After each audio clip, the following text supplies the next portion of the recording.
ನನ್ನೆಲ್ಲ ಪ್ರೀತಿಯ ಶರಣ ಬಂಧುಗಳಿಗೆ ವಚನಗಳು ವಿತ್ ಮುಗುಳುನಗೆ ಚಾನೆಲ್ ಕಡೆಯಿಂದ ಶರಣಾರ್ಥಿಗಳು.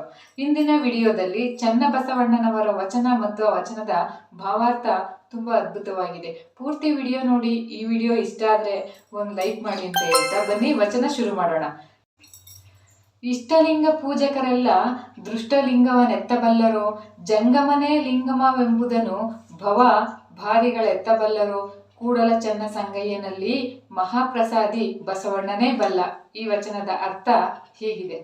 ಇಷ್ಟಲಿಂಗ ಪೂಜಕರೆಲ್ಲ ದೃಷ್ಟಿಲಿಂಗವನ್ನೆತ್ತಬಲ್ಲರೋ ಅಂದರೆ ಅಂಗೈಯೊಳಗಿನ ಇಷ್ಟಲಿಂಗಕ್ಕೆ ಬಲು ಕಷ್ಟದಿಂದ ಅಭಿಷೇಕವನ್ನು ಮಾಡಿ ತರತರದ ಪತ್ರೆ ಪುಷ್ಪಗಳಿಂದ ಪೂಜಿಸಿ ಭಕ್ಷ್ಯ ಭೋಜನವಿಟ್ಟು ನೈವೇದ್ಯ ಮಾಡಿದ ಮಾತ್ರಕ್ಕೆ ನಿಮ್ಮ ಪೂಜೆ ಫಲಪ್ರದವಾಗುವುದಿಲ್ಲ.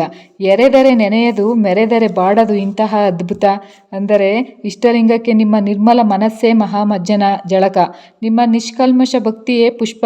ನಿಮ್ಮ ದೃಷ್ಟಿಯು ಅತ್ತಿತ್ತ ಸುತ್ತದೆ ಇಷ್ಟಲಿಂಗದ ಮಧ್ಯೆ ಕೇಂದ್ರೀಕೃತವಾಗಿ ತದೇಕ ಚಿತ್ತದಿಂದ ನೋಡುತ್ತಾ ಮೈಮನ ಮರೆದು ಲಿಂಗಯೋಗದಿ ಬೆರೆದು ಲಿಂಗಾಂಗ ಸಾಮರಸ್ಯದ ಸಂತಸವನ್ನು ಅನುಭವಿಸಬೇಕು.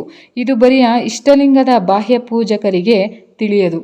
ಜಂಗಮವೇ ಲಿಂಗವೆಂಬುದು ಭವಭಾರಿಗಳೆತ್ತಬಲ್ಲೆರೋ ಅಂದರೆ ಜಂಗಮಕ್ಕೆ ಎರೆದರೆ ಸ್ಥಾವರ ನೆನೆದಿತ್ತು ಎಂಬಂತೆ ಜಂಗಮ ಎಂದರೆ ಜಾತಿಯಲ್ಲ, ತಮ್ಮೊಳಗಿನ ಆತ್ಮದ ಪರಮ ಸತ್ಯವನ್ನರಿದ ಜ್ಞಾನಿ, ಸರ್ವರೊಳು ದೇವರನ್ನು ಕಾಣುವ ಜೀವಿಯೇ ಜಂಗಮ. ಶರಣರ ದೃಷ್ಟಿಯಲ್ಲಿ ಜಂಗಮ ಎಂದರೆ ಜಾತಿ ಧರ್ಮ ವರ್ಗ ವರ್ಣರಹಿತ ಇಡೀ ಸಮಾಜವೇ ಜಂಗಮ. ಈ ಸಮಾಜಕ್ಕೆ ಸೇವೆ ಸಲ್ಲಿಸಿ ಅರ್ಪಿಸಿದರೆ ಲಿಂಗಕ್ಕೆ ಅರ್ಪಿಸಿದಂತೆ. ಹಸಿದ ಜೀವಿಗೆ ತುತ್ತು ಅನ್ನವ ನೀಡಿದರೆ ಲಿಂಗ ಸಂತೃಪ್ತಿಯಾದಂತೆ. ಇದನ್ನು ಬಿಟ್ಟು ಎಷ್ಟೇ ಖರ್ಚು ಮಾಡಿ ಪೂಜೆ ಪುನಸ್ಕಾರ ಅಲಂಕಾರ ಮಾಡಿ ಬರೀ ಲಿಂಗದ ಕಡೆಗೆ ಕೈ ನೈವೇದ್ಯ ಮಾಡಿದರೆ ಅದು ದೇವರು ಮೆಚ್ಚಲಾರ ಎನ್ನುತ್ತಾರೆ. ಕೂಡಲ ಚನ್ನ ಸಂಗಯ್ಯನಲ್ಲಿ ಮಹಾಪ್ರಸಾದಿ ಬಸವಣ್ಣನೇ ಬಲ್ಲ. ಇದನ್ನು ಮಹಾಪ್ರಸಾದಿ ಸಮಾಜ ಪ್ರೇಮಿ ಬಸವಣ್ಣನವರು ಬಲ್ಲರು.